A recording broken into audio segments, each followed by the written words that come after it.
తెలంగాణ ప్రజలు తెలుసుకోవాల్సింది BJP BRS party దోస్తాని గత 10 ఏళ్లుగా సాగుతున్న వైనం ఇలా హైదరాబాద్ హెచ్యు భూముల్లో బయటపడింది. చాలా కాల క్రితం మనం టీవీలో చూసేవాళ్ళం. ఒక వాణిజ్య ప్రకటన చాలా పాపులర్ అయింది. భగవంతుడికి భక్తుడికి అనుసంధానమైంది అంబికా దర్బార్ బత్తి అని. ఇవాళ బీఆర్ఎస్ బీజేపీ పార్టీకి అనుసంధానమైనటువంటి విషయం మనం తెలుసుకోవాల్సిన అవసరం ఉన్నది. ఇవాళ చాలా పత్రికలు సోషల్ మీడియాలో రాద్ధాంతం చేస్తూ ఉన్నారు హెచ్సియు భూముల విషయంలో.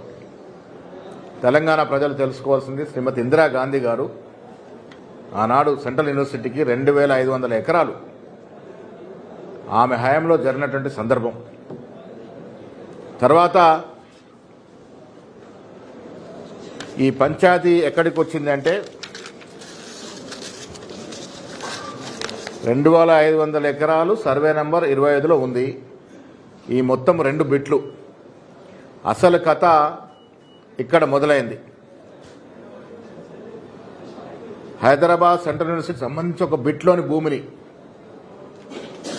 ఐఎంజీ భరత్ అనే సంస్థకి 20 సంవత్సరాల క్రితం, నేను అనుకోండి చంద్రబాబు గారి హయాంలో ప్రభుత్వం కేటాయించింది. దేంట్లో నుంచి కేటాయించింది? హెచ్యుకి సంబంధించినటువంటి 2500 ఎకరాల నుంచే కేటాయించింది.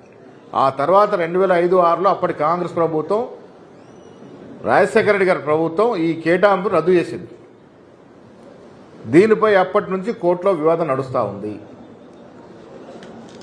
ఈ స్టోరీని కాసేపు పక్కన పెడితే మనం తెలుసుకోవాల్సిన విషయం, ఇలా గోరంత కొండంతలుగా గొగ్గోలు పడుతున్న కేటీఆర్ నిర్వాకం ఈ విషయంలో తెలుసుకోవాల్సిన అవసరం ఉన్నది. చాలా చక్కటి కథలు అల్లుతా ఉన్నాడు. కిషన్ రెడ్డి కేటీఆర్ చేతిలో చేయేసి చెప్పు బావ అనే విధంగా పాట పాడుకుంటూ ఎక్స్ భూముల మీద మాట్లాడుతూ ఉన్నారు. అసలు విషయాలకు వెళ్తే 2014లో మిత్రులారా టీఆర్ఎస్ ప్రభుత్వం అధికారంలోకి వచ్చింది. రాగానే ఆనాడు కేసీఆర్ కేటీఆర్కి బినామీగా ఉన్నట్టు రామేశ్వరరావు కన్ను ఈ భూముల మీద పడింది.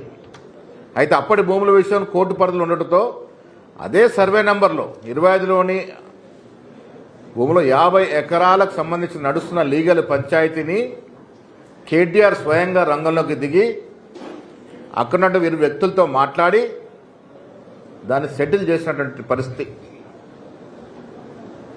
కేటీఆర్ గారు రంగంలో దిగి సెటిల్ చేసిన 50 ఎకరాలు ఎక్కడిది అంటే కాంగ్రెస్ ప్రభుత్వం రాజశేఖర హయాంలో రద్దు చేసినటువంటి భూముల్ని, అది కోర్టు వివాదాల్లో ఉండగా దీనికి బదులుగా ఇంకొక 400 ఎకరాలు సెంట్రల్ యూనివర్సిటీ కేటాయించడం జరిగింది. దీని బదులుగా ఆనాడు రిజిస్టర్ గారు సంతకం పెట్టించినారు. ఈ భూములు ఐఎంజీ భరత్కి ఇస్తే దానికి బదులుగా 400 ఎకరాలు తీసుకున్నారు. మళ్ళీ యూనివర్సిటీకి ధరావతమైంది ప్రభుత్వ భూమి. ఆ భూమి ఇలా అన్యాక్రాంతమైంది. దానిలో అందరి పాత్ర ఉంది. ఆ భూముల్లోనే ఇలా మనం మై హోమ్ విహంగా అనేటువంటి ఒక బహు అంతస్తుల భవనం అక్కడ వెలిసింది.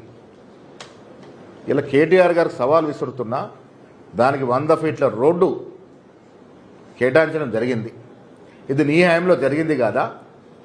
అప్పుడు ఇది సెంట్రల్ యూనివర్సిటీకి సంబంధించిన భూమి అని నీకు తెలియదా? కిషన్ రెడ్డి గారికి తెలియదా?